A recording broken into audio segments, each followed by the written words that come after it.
지금으로부터 2년 전 4월 세계 최초 5G 상용화를 이루며 현재 5G 국내 가입자가 1,200만 명이 넘어선 상황입니다. 통신사들은 LTE보다 20배가 빠른 서비스를 내세웠는데 계속 문제가 되고 있던 품질 문제, 집단 소송으로 지금 비화가 된 상황이라고 하죠. 경제산업부 윤다혜 기자 연결합니다. 5G 상용화 2주년을 앞둔 현주소, 현재 준비 중인 집단 소송 이야기 나눠보도록 하겠습니다. 나와 있습니까? 네, 안녕하세요. 2주년인데 참 우울하네요. 예, 소송에 나섰다고 하는데 세계 최초 뭐 이런 타이틀도 있었고 괜찮았는데 시작은 어떻습니까 지금? 네, 세계 최초라는 거창한 시작과 달리 현재 5G를 바라보는 이용자들의 시각은 곱지 않습니다. 이통 3사는 2년 전 4월 3일 밤 11시 기술 상용화에 나서게 됐습니다. 세계 최초 상용화를 두고 마지막까지 경쟁한 곳은 미국 최대 이동통신사 버라이즌이었는데 버라이즌이 4일로 하루 앞당긴다는 이야기가 나오자 가기정통부와 이통 3사는 5일로 예정됐던 5G 첫 개통을 당일 밤 11시로 강행하는 해프닝이 있었습니다. 이번 주 토요일이면 5G 상용화 2년이지만 불안정한 5G 서비스 때문에 불만은 끊이질 않고 있습니다. 통신사들은 5G 커버리지를 넓히기 위해 노력 중이지만 2년이 흐른 현재에도 서울과 6개 광역시를 제외하고는 제대로 갖춰져 있지 않은 실정입니다. 준비되지 않은 상태에서 보여주기에 급급한 상용화였다는 지적이 나오는 이유인데요. 김조 참여연대 팀장 얘기 들어보겠습니다.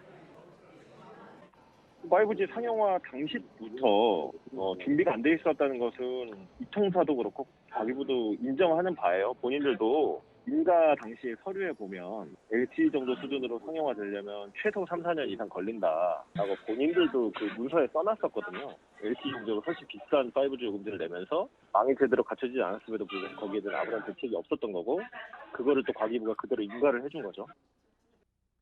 예, 그리고 뭐 5G에서 고주파 28GHz 대역이 서비스가 안 하고 있는 걸로 알려지고 있는데 이게 언제나 가능한 겁니까? 네, 아직까지 시범 서비스 수준에 그치는 정도라서 다소 시간이 걸릴 것이라는 얘기가 나옵니다. 국내 5G 상용화에는 3.5GHz와 28GHz 대역 주파수가 사용되며 특히 고주파인 28GHz 대역은 5G를 서비스하지 않고 있으며 현재 시범 서비스에 그치는 수준입니다. 28대역은 커버리지와 기술적인 문제로 B2C 분야 적용은 어려운 실정입니다. 이에 가기정통부도 28GHz 5G망을 구축하도록 이통사를 지원한다고 밝혔으며 이달 관련 TF를 구축하기도 했습니다. 과기정통부 관계자는 아직 기술적 한계가 있는 만큼 28GHz 5G망 구축을 촉진할 수 있도록 정부가 정책적 지원을 추진하겠다고 약속을 했습니다. 이통사도 실증 사업을 통해 28GHz 5G 기술적 완성도를 높여나간다는 방침이지만 언제쯤 20배 빠른 5G가 상용화될지 여전히 의문입니다. 이에 최근에는 5G 서비스 품질과 요금에 불만을 품은 소비자들이 이통사를 상대로 집단 소송을 추진하고 있습니다. 결국 가격은 오른 이른바 무늬만 5G 서비스가 계속되다 보니까 소비자들이 화가 나고 집단 소송이 예고된 건데 이게 어떻게 준비가 되고 있습니까? 네, 최근 네이버 카페인 5G 피해자 모임은 공동소송 플랫폼 하나한 사람들을 통해 5G 통신 품질 불량에 대한 손해배상을 청구하는 집단소송을 진행하기로 했습니다. 이들은 5G와 LTE 전파를 넘나들며 통신 불통, LTE 대비 과한 요금 등 5G 서비스 관련 피해에 대한 보상을 이통 3사 대상으로 청구할 계획입니다. 100만 명 이상 모집을 목표로 공동소송인 모집 절차에 들어간 상태입니다. 소송 결과는 통신 쟁점이 되는 사건이기 때문에 1심 결과는 1, 2년 이상은 소요될 거라고 알려졌습니다. 집단소송 법률 대리인을 맡은 변호사 얘기 들어보겠습니다. 지금 현재 한 10,000여 명 정도 내외가 소송 참여 의사를 밝힌 상황이고요.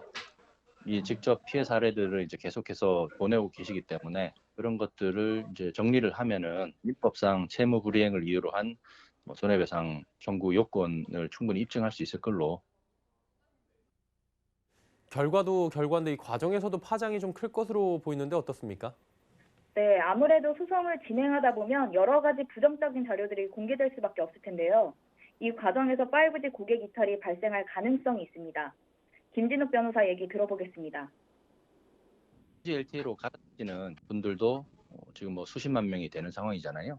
저희가 소송 제기하면서 핵심 증거들 이런 것들은 외부에다가 확인시켜주는 차원에서 공개를 해드릴 텐데 그런 상황이 되면은 더 많은 인원이 후속으로 소송 참여 의사를 밝히실 것 같고 5G 기지국 구축 부족, 미비에 따라서 본인들 서비스를 제대로 제공받지 못하고 있다는 불만 때문에 5G 요금 이탈 고객은 더 많아질 걸로. 세계 최초 이 5G 서비스뿐만 아니라 소비자에게 세계 최고 서비스를 제공하기 위해서 소비자가 우선되어야 할 것 같습니다. 5G 현주소에 대한 이야기 나눠봤습니다. 경제산업부 윤다혜 기자였습니다. 고생하셨습니다. 네, 감사합니다.